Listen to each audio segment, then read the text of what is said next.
Hey everybody, it's AJ for Disney Food Blog, and today we are going to look at what makes Disney Disney. We're going to find out what makes them better than everybody in the theme park industry, and there are a lot of reasons why, and there's a lot of really nuanced and detailed reason why as well. So first, we're going to start out with, of course, the number one reason why Disney is Disney in the theme park industry, why they are synonymous with the best of the best, and that is the patents, the research and development, the ride tech, the animatronics, all the technology that they are putting into their theme parks around the world, which is always the highest end, the most cutting edge technology.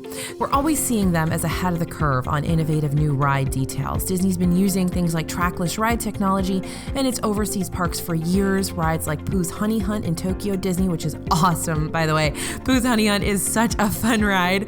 I know you never think it would be that great, but there's a reason why that line is so long and why those fast passes go so fast. They also use the trackless technology in Mystic Manor in Hong Kong Disney, and they're probably going to be using it in the new Beauty and the Beast in Tokyo, which we'll talk about in just a little bit. So this technology utilizes sensors in the floor and the ride vehicle to control the movement of multiple vehicles without the use of wires or a track. It allows ride vehicles to move in a way that tracks just don't allow, by having vehicles cross in front of each other and dance around, like in Luigi's Rollickin' Roadsters over there in Disney California Adventure. So we'll be seeing this trackless tech in the new Mickey and Minnie's Runaway Railway. We'll be seeing it in the Ratatouille ride coming to Epcot, and probably in Rise of the Resistance as well at Galaxy's Edge. Another example of their ahead-of-the-curve technology, there's a current patent for the Guardians of the Galaxy ride vehicle, that coaster that's coming to Epcot. And the pivoting ride vehicle means that you're going to see the action from the coaster, and they're going to move your ride vehicle around in like a 360-degree spin to look at what's happening, the action that's happening on either side of you, in front of or behind you. So that's the first time you're going to see that kind of movement from a coaster.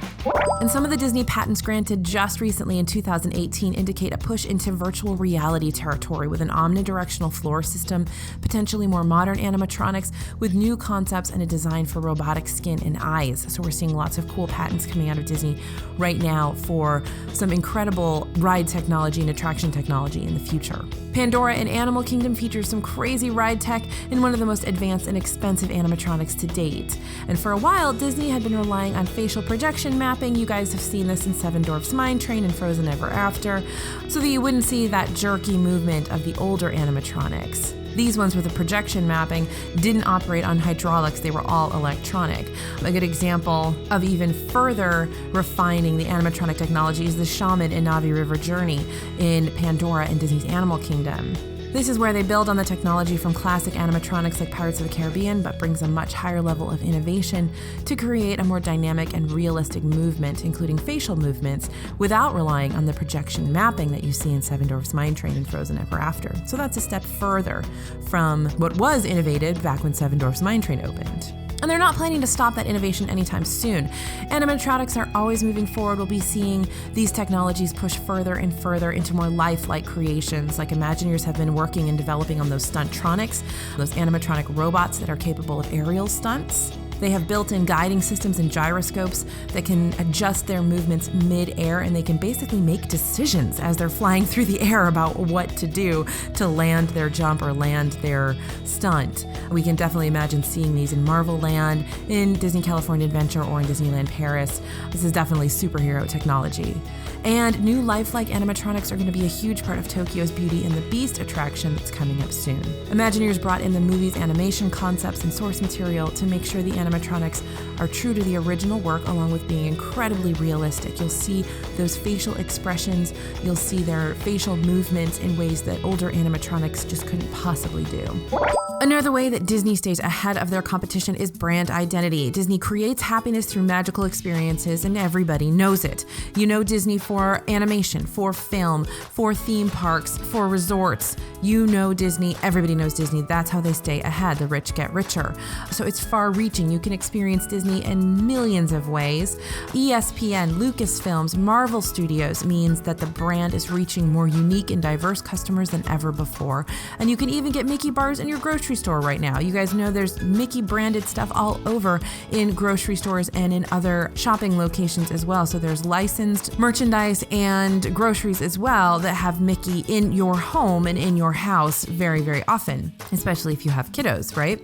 So Mickey as a brand concept is also a piece of brand identity that Disney has pushed forward and that basically is known above and beyond any other competitor. So the entire Disney brand was famously all started with a mouse, and Mickey has become completely synonymous with Disney as a brand. So he's basically another logo for them. Mickey is the embodiment and extension of the brand. Fun, family-friendly entertainment, simplicity, and trust. Everybody trusts Mickey Mouse, right? So even if Disney is doing something you may not love, if they put it behind Mickey Mouse, suddenly the perspective changes a little bit. When you go to Disney World or you experience another Disney product, you expect a certain level of wholesomeness, service, and overall experience because that is what Disney has backed their brand up with for so long. Another piece of brand identity here, the Copyright Extension Act in 1998 meant that, of course, Disney owns Mickey Mouse and Disney owns all of those different copyrights that Walt put into place a long time ago. They keep extending the copyright so nobody will ever be able to use Mickey Mouse, including those signature white gloves, until 2025. Now, Steamboat Willie is scheduled to expire his copyright in January of 2024, which means Disney would lose the exclusive rights to that first Mickey character. So we'll see what happens there. Most likely there'll be another copyright extension. And this has helped Disney keep that image and brand identity from any outside influence by keeping it all within the company, and nobody's allowed to use it because it's under copyright control.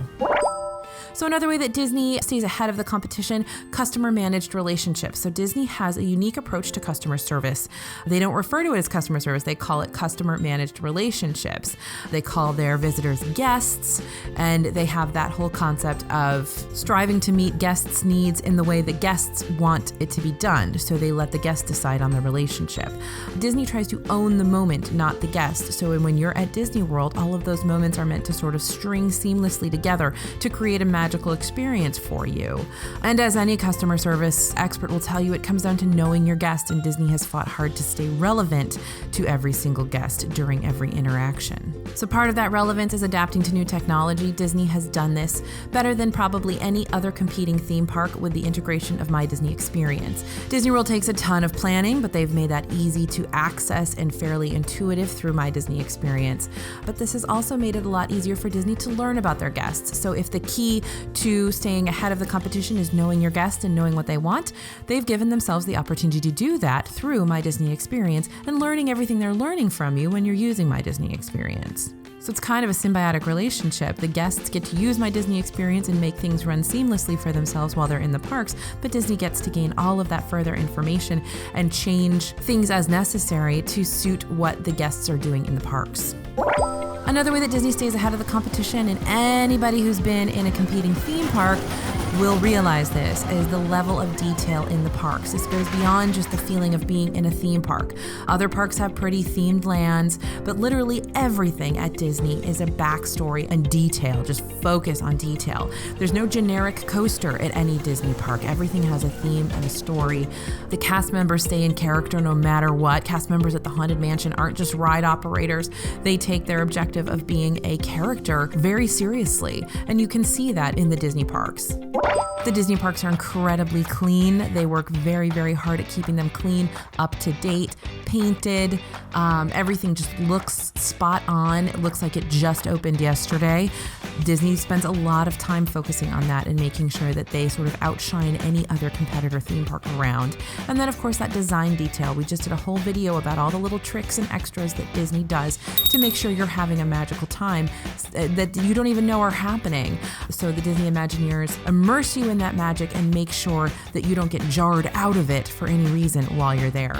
Another way that Disney stays ahead of their competition are those unique guest perks. Disney World offers FastPass services to all the guests, regardless of whether they're staying on property, staying for 1 day, 10 days. If you have a Disney ticket, you can use FastPass. While other parks do similar skip the line kinds of perks, they are an extra fee if you're not staying on site. And they're not quite as scalable as Disney World's FastPasses. Disney World's FastPasses cut off at a certain point so that you know you'll be able to get on that ride. They only book so many FastPasses, whereas other parks have sort of a never-ending stream, so anyone who pays for the service can use it, so there is no sort of cutoff point. Other perks, Disney guests can make dining reservations 180 days in advance, even if they're not staying at the resorts, they're not paying for park tickets. You can still make those dining reservations whenever you want. And of course, those staying on site get more perks like transportation, extended fast pass windows, and extended park hours. So something else that everybody will say, there's no competition between Disney and other parks and other competitors, is their level of shows and performances. Broadway quality performances are happening all over Walt Disney World every single day. Famous musical acts are carted in every year for Epcot festivals. There's fireworks every night that are just over the top and absolutely incredible. $1 million fireworks shows are happening every single day in multiple places in Walt Disney World. You just can't compete with that if you're another theme park. It's unbelievable. And so Disney makes sure to put a lot of time, money, effort, and training into those shows to make sure that they're bigger and better than anything else anyone's trying to put on. And then we have to talk about the Disney Springs experience. It took them a while, but Disney has finally created an incredible shopping and dining district that is simply world class. It's amazing. There's tons of boutique shops. There's high-end shops that you're not going to find in too many other places except Madison Avenue and Beverly Hills. You've got incredible celebrity and award-winning chefs in Disney Springs right now. Absolutely tons of them, and they're bringing in more. Several of those restaurants in Disney Springs, you're going to be dining on a menu created by an incredibly decorated chef. You're seeing awesome top-of-the-line virtual reality experiences at the Void in Disney Springs and in Downtown Disney and Disneyland. And again, when it comes to this sort of thing, the rich get richer. Everybody wants to work with Disney. Why wouldn't you? If you were trying to establish yourself as a name, or if you'd already established yourself as a name, you'd want to partner with Disney. And so because Disney is who they are and they've built this incredible brand, the best of the best from many fields want to work with them. And so that's why they get to sort of improve themselves exponentially as much as they want, because the best people in their fields want to work with them. So again, rich get richer concept here with Disney. So those are just a few ways that Disney stays ahead of the competition: their brand, their guest interaction, level of detail in the parks, their guest perks, quality of their shows, quality of who they're partnering with, and of course, patents, R&D, animatronics, ride technology. They are at the forefront, and they always have been. So if you're wondering why Disney is Disney, there's just a few reasons why. As always, thanks for listening. Thanks for watching. This is AJ for Disney Food Blog, and we'll see you real soon.